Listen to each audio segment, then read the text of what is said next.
Welcome to the Ken Burns Show. Thank you so much for tuning in right here on the BMG Network. We really appreciate your listenership and now your viewership, because now we are on YouTube. Most of us, we're all getting there. We're coming along greatly here on the BMG Network. We're stepping up. But if you have not yet gone to the BMGnetwork.com, I implore you to do so. I have some great colleagues on there that have fantastic shows, and they have incredible wisdom and discernment and information that they bring to you on a weekly basis. Again, go to the BMGnetwork.com. You can check out all the shows there, as well as some columns there by the Pac Man, who is Ted Flint, by the way. And it is entitled The Pac Perspective. So be sure and check that out as well. And he has a brand new one out. You want to go there and check it out. Again, BMGnetwork.com, thebmgnetwork.com. Now, today on the Ken Burns Show, which, by the way, again, here we are now coming at you video. So for those who are listening on the podcast, you can go to YouTube on the BMG Network, or go to the Ken Burns Show on YouTube and check that out as well. And then you can watch this if you can. So anyway, today's topic, if you will, which is really, it's broad, but there's a lot included within it. And I'm going to show you some video clips in a second, because, man, if you don't think that what is happening in this world today is not the pure definition of insanity, then I don't know what is. This is getting insane. And I'm not talking about the virus itself. And the vaccine, all of that is insanity. And if you actually do your research and look into some of this stuff, not just put out there little bits and pieces why somebody should get the vaccine or why they shouldn't or should, or all these things, but actually do the research and see the possible and more likely the probable side effects that come with all of these things, mostly the vaccine. So, but check that out. But what triggered this to this conversation for me was, you float around Facebook once in a while, and I try not to, troll anybody, and I don't really respond to other people's stuff, because it usually doesn't get anywhere. Everybody just fights and argues on Facebook. But there was, and I won't mention names, there was this one particular one that I crossed by on Facebook, and it happened to be somebody that I know. And this is what it says. Right? I would love to hear what you think about this. This to me is insanity. It says, if I were in charge of a hospital that is currently overrun with COVID cases, ventilators would only go to anyone who'd had the COVID vaccination. Okay. And to anyone needing a ventilator for reasons unrelated to COVID. If someone chose not to vaccinate unless it were for substantiated medical reasons, he or she would go to the end of the ventilator line. Harsh, perhaps, but necessary where choices have to be made. Okay. This right here sounds a lot like Germany at a certain point in history. I don't know if you know what I'm talking about. I'm sure that you do. This is the kind of language that was being used. And this is not some high-end official. This is not somebody that's well-known. This is just a normal, everyday person saying something like this. And we know that there's top people that are saying the same type of thing.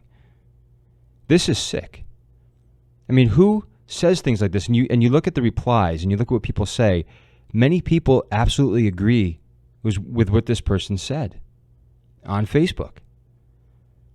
And for example, one person commented and said, it may come to that. It's sad, but I can't say you're wrong. People need to get vaccinated, period. Okay, person, why? See, they just believe whatever they hear, because there was another comment on here that mentioned that how dare anybody put my health at risk? Well, if you didn't do your research, the vaccinated are actually putting other people at risk because they're the silent spreaders. If you haven't heard of that, I suggest you go to the BMG Network, hit up Set Apart with KC, as she discusses this very thing. And I believe the title of her podcast, this particular episode, is The Silent Spreaders. And she explains with evidence and facts that the vaccinated are spreading this, and this has been very well known now. See, these people just say these things, and you got to ask the question, are these people really, is this from demoralization? I mean, this is what's happening. People are believing these things, and there's a false reality. This ideology has been changed. It's something new. Again, ideological subversion. Now, this is something that's a kind of a KGB type of lingo, and we'll get to that in a second. But this is what is happening in America. People are just believing anything. And if you don't think so, just look around. I'm not on TikTok yet. I mean, I haven't taken the plunge, and because every time I see people that are on it, I'm like, I do not want to go there. It's not my cup of tea. It's too much. But when you watch some of these, especially youngsters, and again, I've mentioned this in another podcast a while ago, when you watch these guys and girls, and some of them don't even know how to refer to themselves, speak, they are intelligence, if you will.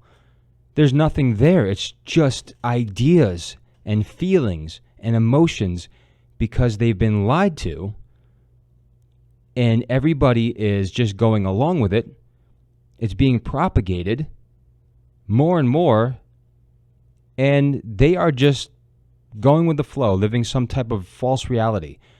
Who the heck knows where they are in their minds right now? It is scary, and I feel very bad for them.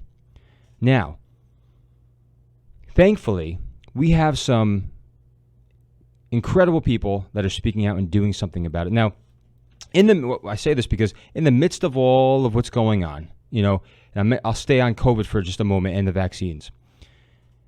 Again, they want to push the masks again. No evidence to show that it actually works. But people do it just so they can shut other people up and just look like they're doing their job. But what about our kids? What about our kids? Is this good for them? You got to ask that question. What is it doing to them mentally and emotionally, let alone physically? Because it's not good for you to sit around all day with a mask. Run around with a mask. It's not. And I want you to watch this clip. Now, this is Matt Walsh of the Daily Wire. Matt Walsh, who is in Nashville, goes to a school board meeting, and you just got to watch it. This is what he says. My name is Matt Walsh. I'm a community member in Nashville and a father of four. You and the school board have decided that our kids should go to school all day, every day, wearing muzzles like rabid dogs. I have listened to your arguments, and I've noticed that they're missing a few things, namely evidence, data, science, common sense, and basic human decency.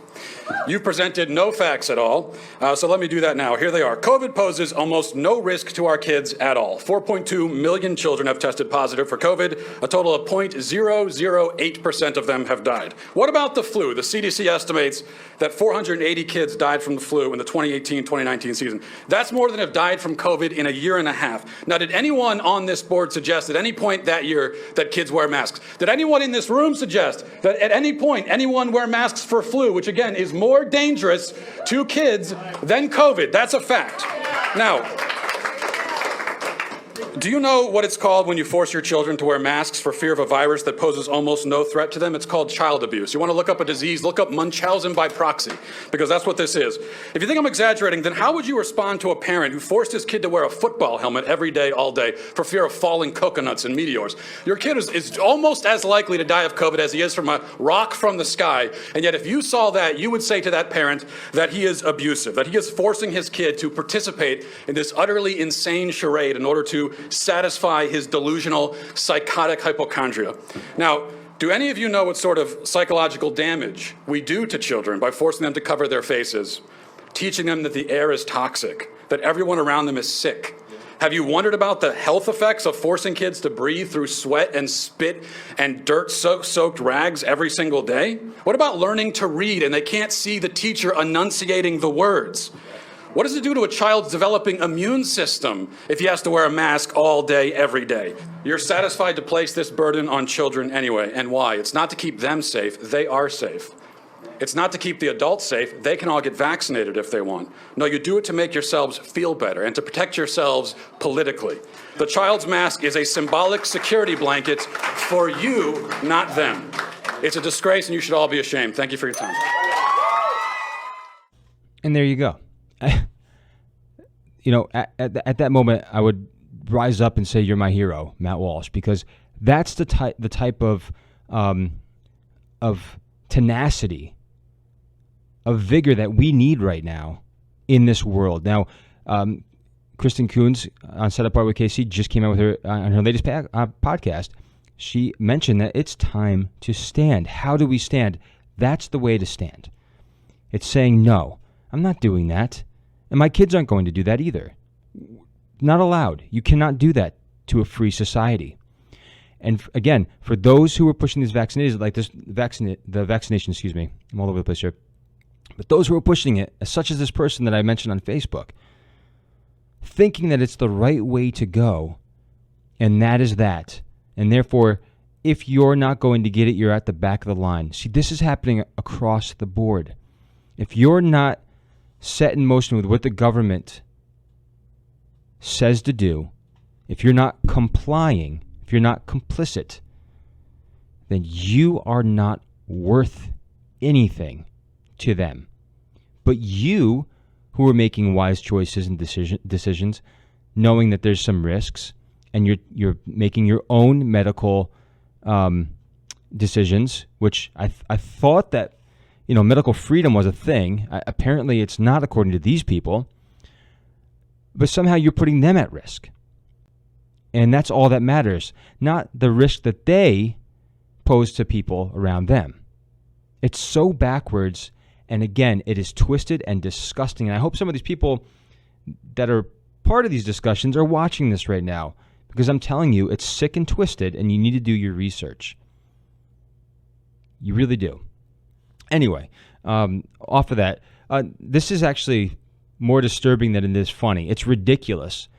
I'm throwing this into the mix because I want to show you, in the midst of everything that's going on right now in our society with the vaccine, with COVID, with trying to take care of our families and kids and people trying to just survive this hard thing, get jobs, pay bills, everything's going on. It's haywire right now. And then you have this going on. Watch this clip. Nobody needs you to advocate for how difficult it is to use gender-neutral pronouns. Nobody said that the gender binary was f***ing easy. These are not my preferred pronouns. These are my pronouns. You will use them, or you will not refer to me. At all. If you misgender me by mistake, fix it and move on. I don't need your elaborate apology. I don't care how many times you say sorry. Just don't do it again. Moreover, if someone else misgenders me, it is never your job to tell them that it's okay, 'cause it isn't. I get it. The discussion of the gender spectrum confuses you, and that's fine. But if you don't know anything about it, don't fucking speak on it. There are non-binary people. There are trans men who lactate. There are those who go by he, him, different pronouns. It's just inclusive to everybody. It is not hurting cis women to say chest feeding, but it does hurt those who go by other pronouns to continue to say breastfeeding, especially if they have body dysmorphia. What's something you own that you don't ever plan on using? My uterus. Because and I mean this with all disrespect, them kids. Cupiosexual people may decide to have a sexual relationship despite not feeling sexual attraction while others don't. Both are completely valid and communication is key. What are your preferred pronouns? They, them. Oh, I've never heard those before. What are they? They're what's known as neopronouns. What are neopronouns? They're basically your own custom pronouns. When no other pronouns seem to fit, you come up with your own pronouns. Anything can really be a pronoun. Oh, how do I use them?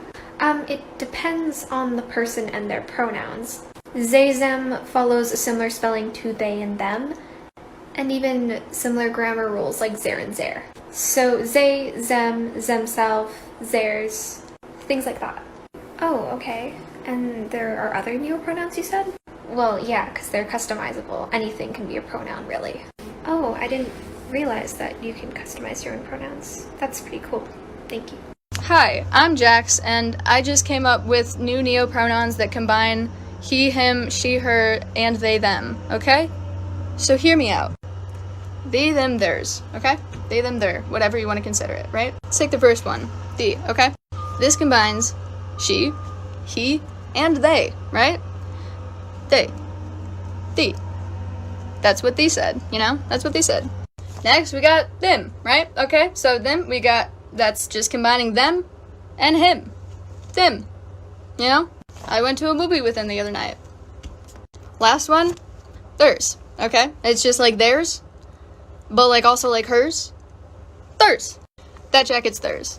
Yes, this just sounds like they, them pronouns, but with the new ultra-scientific method, we have them so they've combined he and she as well. Everybody gets you with thee, them, theirs today, yeah? Tips on how you can be a better intersex ally. When it comes to inclusive language, oftentimes people tend to use phrases like people with penises or people with vaginas rather than saying male and female or men and women. While this can absolutely be inclusive for trans people, unfortunately it's not always the most inclusive language for intersex people. My advice is to use language that focuses on function and not just form. That means focusing on the actual function that you're talking about, such as people who can get pregnant, people who can get other people pregnant, people who are at risk of testicular cancer, and so on and so forth. This is much more inclusive because there are intersex people who are born with a vagina but don't have a uterus or ovaries or an ability to menstruate. This is because some people that are born with a penis don't have testes. So it's much more inclusive to say what you actually mean than it is to use language that works around that. I'm trying to phrase this nicely and I can't yell, but I want to. So, Black people and people of color in the queer community aren't seen by white queers as queer as they are. On almost every occasion where I've been discussing my queerness or my experiences with queerness with white gays, they speak to me in a condescending way and they treat me as if I am a straight person imposing on a queer subject because they don't see us as queer as them. Queerness is seen as something that is white and a way to compare oppression, and it's used to compare oppression. So it's impossible for white gays to see us as gay as them. The LGBTQ community has been used as a front to hide racism or to excuse racism. Do research on Black queerness, please. Here we go. A 1, a 2, a 3, a 4. Watermelon sugar pride. Watermelon sugar pride. Watermelon sugar pride. Watermelon sugar pride. Breathe in, breathe out. Breathe in, breathe out. We're non-binary, gender fluid, trans men and women too. Breathe in, breathe out. Breathe in, breathe out. We're black, we're white, we're Asian too. We're every color of the rainbow. We're me and we're you. Watermelon sugar pride, watermelon sugar pride, watermelon sugar pride, watermelon sugar pride. We're lesbian, we're gay, we're bi, we're trans, we're queer, we're queer, we're queer, we're queer. Watermelon sugar pride, watermelon sugar pride, watermelon sugar pride, watermelon sugar pride. And all in. And we are proud of you. And there you go. Sometimes you don't know if you should laugh or you should cry. I don't know what you do in this situation. Do you laugh at that? Do you cry at that? Or do you just have empathy and sympathy? I don't know. It's very frustrating, that's for sure. I would say I would be frustrated at the very people who are not just perpetuating that, but cultivating that culture. Not the kids who were submerged into it, but those who were pushing it on them. And those people know who they are. And definitely, obviously we have a demonic enemy. Blame him for sure. But then there's people that just believe the lies and then push it on other people. And sometimes these people are actually call themselves Christians. Actually say that they're men and women of God. And yeah, I brought it up because the reality is, whether we like it or not, the Bible's very clear about these things. And it's not a knock. It doesn't mean that I hate somebody.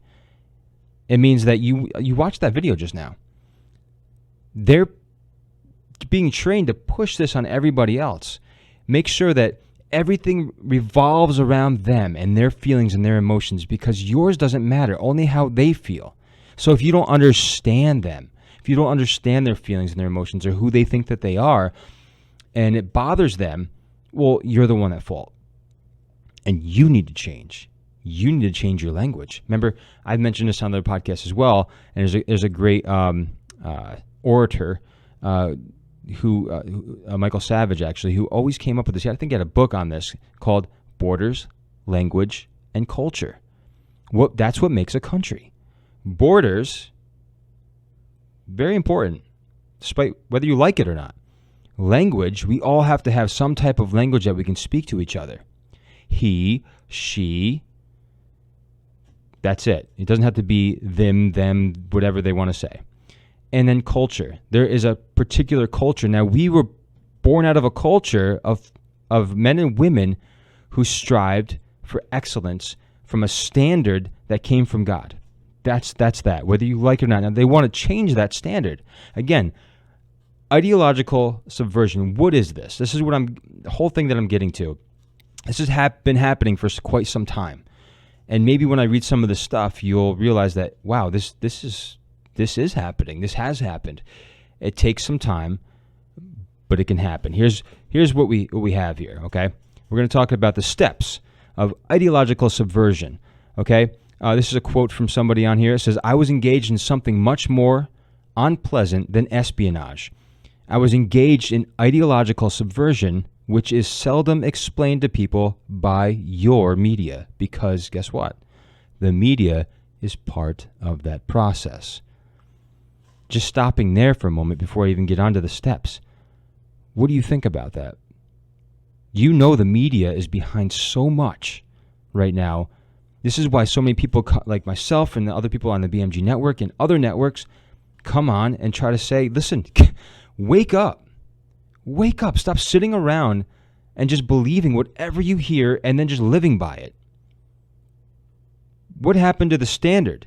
Most of these older people that are middle-aged and older are really going on the bandwagon here on what's happening in society today and just going along with it like it's fine. Oh, this should have happened for a long time.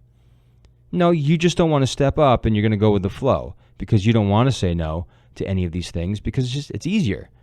Well, you know what? It's time to do the hard thing. And that's what's been lacking for a very long time.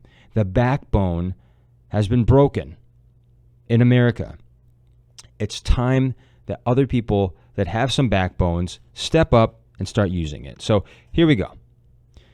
This is when I get to it here, this is some of the steps. So demoralization, okay? For this step in the process, it takes about 15 to 20 years, okay? That is the amount of time required to educate a generation. Helping along the way are media and teachers who have become sympathetic, okay, consciously or unconsciously, to the theoretical causes of the subverting nation.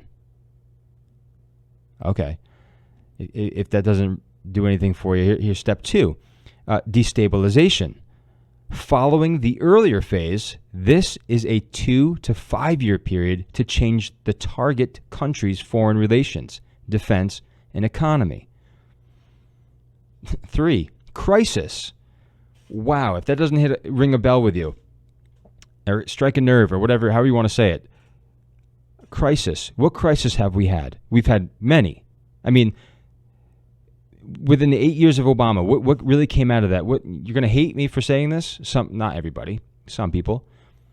But so many people want to say that the racism happened, it was just sitting there. And then all of a sudden, Obama came and he just kind of pointed to it and said, this has been happening for a long time. No. He was so good at making it a thing that it became a thing. When Trump came into office, oh, he's the most racist person, and look at what he's done. He's the one that's really the gaslighter here. Sorry, Jack, but not at all. That happened under the Obama years. And the sick thing is everybody's fighting amongst each other with race. And you saw in that TikTok clip that I showed you there with the gender thing. Can you believe that not only is it happening in general when it comes to black and white and racism, now people feel that they're being discriminated against because they're not gay enough. Because the black community doesn't feel, the ones that are queer, don't feel like they're looked at as queer enough. Do you see anything wrong with this? If you don't, you might want to sit down and think a little bit. For sure. I encourage you to do that. If you don't, I mean, I don't know.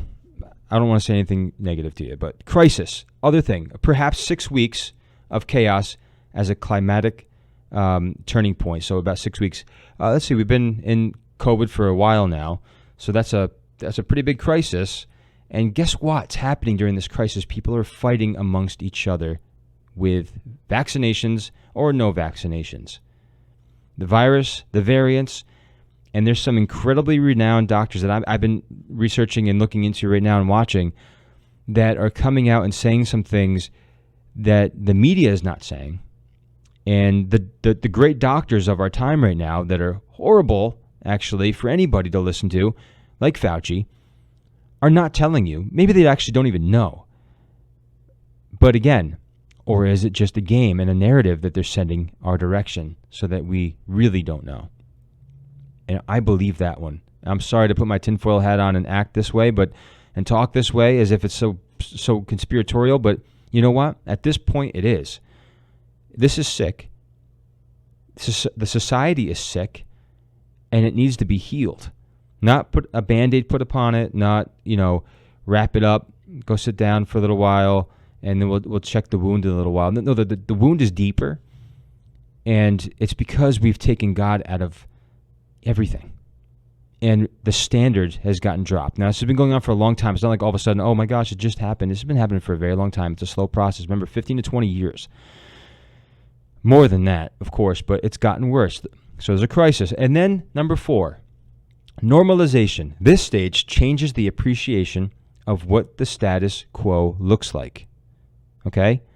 So, of course, they go on to say this is, a possible military takeover or something like that. But what it really comes down to, I think, is that it's a way of taking control of a society. Fear put people in the corner. They don't know how to make a wise decision out of fear and emotion. None of us do. When we're full of emotion and fear and not understanding what to do, we base decisions from and out of that fear and that emotion. Not a healthy place to be.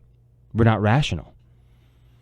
And our society, and if you've ever listened to Mic'd Up with Mike Hansen on the BMG Network, our society is in a rational state. In an irrational state right now. It's not rational at all. And that's the point. And what I say about Mike Hansen is he talks about that a lot. He's big on pulling out the irrational bull of what's going on and trying to bring some rationale to it. That's his kind of his mantra there for the Mic'd Up with Mike Hansen. But again, this is the things that are happening, and is it out of our control in some regard? Yes. But what we can control, we need to start doing that. And that is standing up and saying, no, this is what's going to happen with my family and my children, and you're not going to do that to me. And that happens, it's neighbor against neighbor, folks. It is. And that's what's sad. Neighbor against neighbor, because the people next door or wherever, I'm not talking about specific neighbors or anything like that, they don't know what to do. They're trying to do their best too, but some people are doing the research and some people are just believing the lie and going with it because going with the flow is just so easy. Once you go against the grain, guess what happens? It gets harder. You become a target. Nobody wants to be a target. But unfortunately, this is where we're at today, and we need to start doing something about it. So, again, demoralization. What is that? To demoralize, it's this. To cause to turn aside or away from what is good or true or morally right. To corrupt the morals of fill in the blank. That is what is happening today, okay? To corrupt the morals of the order that we have here in America, that we've had in America. They're out the window. They're out the window. That's where we're at today. I want to leave you with this clip, and this is a sobering thought, but this is kind of a recap of what I've just explained. Much better though, and so watch this clip. And before you do, again, thank you for tuning in to the Ken Burns Show. I'll come back after the clip and say goodbye to make sure that you do a couple of things for us and a couple of announcements as well as far as the BMG network goes. So listen to this clip. Be right back. Is a slow process which we call either ideological subversion or active measures, активные мероприятия in the language of the KGB, or psychological warfare. What it basically means is to change the perception of reality of every American to such an extent that despite of the abundance of information, no one is able to come to sensible conclusions in the interests of defending themselves, their families, their community, and their country. It's a great brainwashing process which goes very slow, and it's divided in 4 basic stages. The first one being demoralization. It takes from 15 to 20 years to demoralize a nation. Why that many years? Because this is the minimum number of years which requires to educate one generation of students in the country of your enemy, exposed to the ideology of the enemy. In other words, Marxism-Leninism ideology is being pumped into the soft heads of at least 3 generations of American students without being challenged or counterbalanced by the basic values of Americanism, American patriotism. The result you can see. Most of the people who graduated in the 60s, dropouts or half-baked intellectuals, are now occupying the positions of power in the government, civil service, business, mass media, educational system. You are stuck with them. You cannot get rid of them. They are contaminated. They are programmed to think and react to certain stimuli in a certain pattern. You cannot change their mind, even if you expose them to authentic information, even if you prove that white is white and black is black. You still cannot change the basic perception and the logic of behavior. In other words, these people, the process of demoralization is complete and irreversible. To get rid society of these people, you need another 20 or 15 years to educate a new generation of patriotically minded and common sense people who would be acting in favor and in the interests of the United States society. So there you have it, folks. Extreme? I don't think so. Sorry, I don't think so. I don't think it's extreme. It's so crazy right now that the world is upside down. Nobody knows if they're standing up straight or they're upside down or they're left or they're right or where they are today. I believe that those who are on a solid foundation, I've said this so many times on my podcast, and I'll continue to say it, those who are on a sure foundation, that is from God Almighty, are always going to act out and walk out with a confidence and a security because all of that's coming from something other than this world that is so corrupt. That's an incorruptible seed. This world is complete corruption. That's the bottom line. So if we're getting our resources, no, I'm talking about resources. I'm talking about different things that are happening. But I'm not basing my whole morality upon this world. Could you imagine if we all did that? And most people are right now. Look at what is happening. We have to stop this. So, anyway, sorry to leave you on such a horrible thought there with all of this stuff. But you know what? There's joy in the midst of all of this, and there's peace too. Again, from that sure foundation. But listen, if you have not yet checked out all of our other great shows on the BMG Network, I encourage you to go to the bmgnetwork.com. Check it out. If you have not yet subscribed to this channel, this YouTube channel of The Ken Burns Show, please subscribe, follow, like, share with your friends. as well as the podcast. If you have not yet given me a review on Apple Podcast, please do. It helps so much. And not just a review, but if you could leave a review comment, I'd love to read them. I'd love to see what you have to say. And also make sure you leave a comment here in this show. Not a horrible one, by the way. Not one that some youngster can't read. We got to watch our language and stuff like that. But please leave a comment. I'd love to go back and forth and see what you guys say, what you think about what I have spoken about here, and what your thoughts are about what's happening in the world today, and what you would do right now. What's the plan for you and your family? But again, go to the bmgnetwork.com. We have, again, announcement. We have a lot, and I've mentioned this before. I keep saying I'm going to have an announcement. Well, here's one of them. We are actually going to have soon a BMG Marketplace. Now, what's the BMG Marketplace? That is a place for people to go and get some of the great items that the BMG Network has. That's going to be T-shirts, mugs, hats, stuff like that. It's not there yet. It's going to be all of our shows and the show hosts and the BMG Network itself. Some great apparel that you'll want to get your hands on for sure, because it's pretty cool. And that's going to be available hopefully within the next month or two. So be looking for that. Maybe earlier. You never know. But that's going to be happening. We'll have the BMG Marketplace. We are all getting facelifts, meaning we have a great graphic designer who's doing a lot of the work and making sure that everything looks fantastic at the BMG Network. And we also are all growing again. We're going to video now as well as our podcasts. And we're all starting to turn that corner. So if you're one who likes to watch person live, well, here you go. If you just like to listen, well, keep listening to the podcast. But that's where we're going. We're stepping up the game, and we're so glad that you're along for the ride. So until next time, God bless you guys, and I'll catch you next time right here on The Ken Burns Show, only on the BMG Network. The Ken Burns Show was produced, edited, and recorded in the BMG studio. Music by Kevin MacLeod. For more episodes of The Ken Burns Show, go to thebmgnetwork.com or find The Ken Burns Show on Facebook. And please join us again as we bring you more dynamic content.